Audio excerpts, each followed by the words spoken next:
So hey, good morning, team. Welcome to week 3 of OS 330. Hey, I wanted to talk about a little bit about what I saw last week because I saw some really great stuff, right? And some interesting stuff that I think we would could all learn from. One, on everybody's job description, it didn't matter who you were. You could have been an HR specialist, you could have been a groundskeeper, working at Subway. It didn't matter. Everybody had must be proficient in Microsoft Office on their, wording to that on their job descriptions. And it got me thinking. I was like, what does that mean? Does that mean you have to know macros in Excel? Does it mean you have to do a Gantt chart in Visio? You have to know mail merge in Word? Or you just have to check your emails? This is important when we're thinking about our, performance evaluations because if it says you have to be proficient, what does proficiency mean? Should it be more specific? Even my job description, and I found this funny, says I must be proficient in Microsoft Office. And you know what? I use Google Docs. Isn't that? Yeah. It sounds, I was thinking about it, and it's like, must be proficient in Microsoft Office is the equivalent of 10 years ago, we used to say, must work well with others. Something to think about.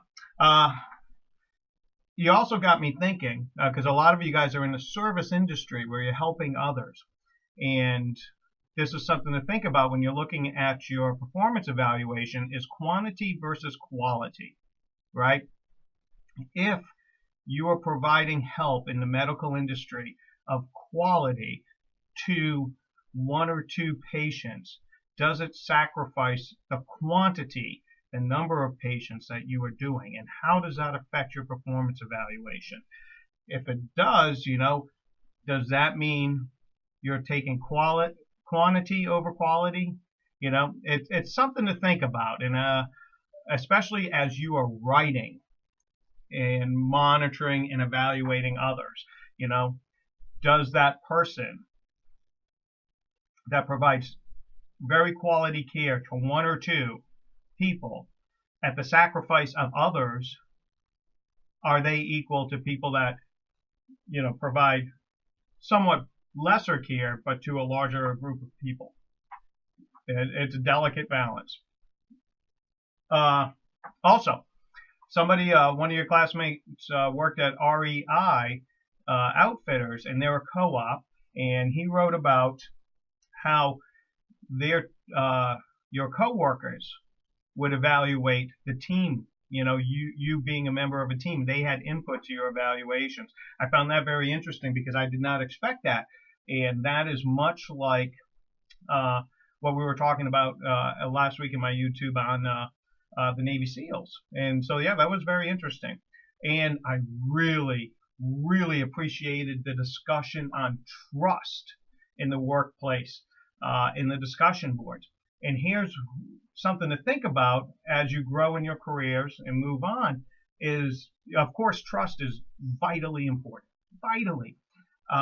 but it becomes even more important in this technology age because you could have a supervisor that is in a different zip code and they are writing your performance evaluation.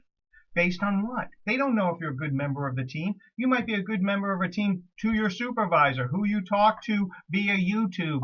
You could be, your clients. You could be a jerk to your clients, though.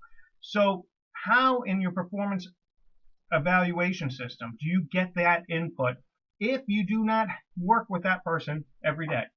If the only time you talk is once a week or once a month via a teleconference, how do you know they are doing their job, meeting their objectives? Do you send a survey out to the clients, to the other coworkers? You may be the only, for instance, hospital corpsman in Butte, Montana, and you're working for this hospital that's 150 miles away. How does that hospital know you are doing a good job?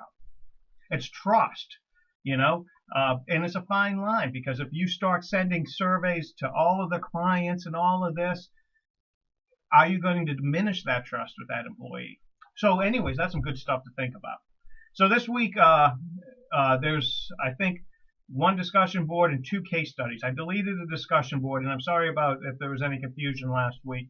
But we got chapter 5 and chapter 6 to talk about, and that is going to be on how to counsel people.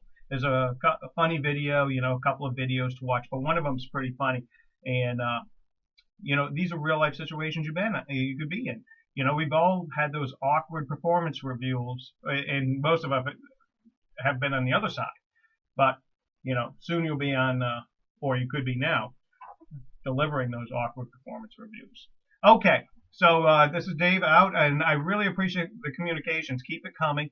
I've been seeing some really good stuff, and I'll talk to you later.